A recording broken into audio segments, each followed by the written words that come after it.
നമുക്ക് ഇന്ന് ചോറിൻ്റെ കൂടെ കഴിക്കാൻ പറ്റുന്ന ഒരു നല്ല വെണ്ടയ്ക്ക കറിയുടെ റെസിപ്പി നോക്കാം.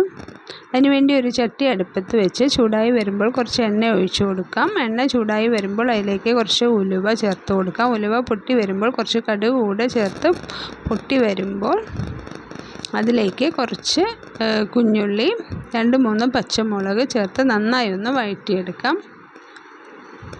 ഉള്ളി നന്നായി വഴണ്ടി വരുമ്പോൾ നമുക്കതിലേക്ക് കുറച്ച് കറിവേപ്പില കൂടെ ചേർത്ത് ഒന്ന് വഴറ്റിയ ശേഷം കുറച്ച് മഞ്ഞൾപ്പൊടി, 2 ടീസ്പൂൺ മല്ലിപ്പൊടി, ആവശ്യത്തിനുള്ള മുളക് കൂടി ചേർത്ത് നന്നായി ഒന്ന് വഴറ്റിയെടുക്കാം. പച്ചമണം എല്ലാം പോയ ശേഷം നമുക്ക് കുറച്ച് പുളിവെള്ളം ആഡ് ചെയ്ത് കൊടുക്കാം. വാളംപുളിയാണ് ചേർത്ത് കൊടുത്തിരിക്കുന്നത്. അതിനുശേഷം നന്നായി ഒന്ന് ഇളക്കി കൊടുക്കുക. നന്നായി തിളച്ച് വരുമ്പോൾ ചോപ്പ് ചെയ്ത് വെച്ച ഒരു തക്കാളി കൂടെ ചേർത്ത് നന്നായി ഒന്ന് തിളച്ച് വരുമ്പോൾ വഴറ്റി വെച്ചിരിക്കുന്ന വെണ്ടയ്ക്ക ചേർത്ത് കൊടുക്കാം. വെണ്ടയ്ക്ക ചേർത്ത് നന്നായി ഇളക്കി കൊടുക്കാം.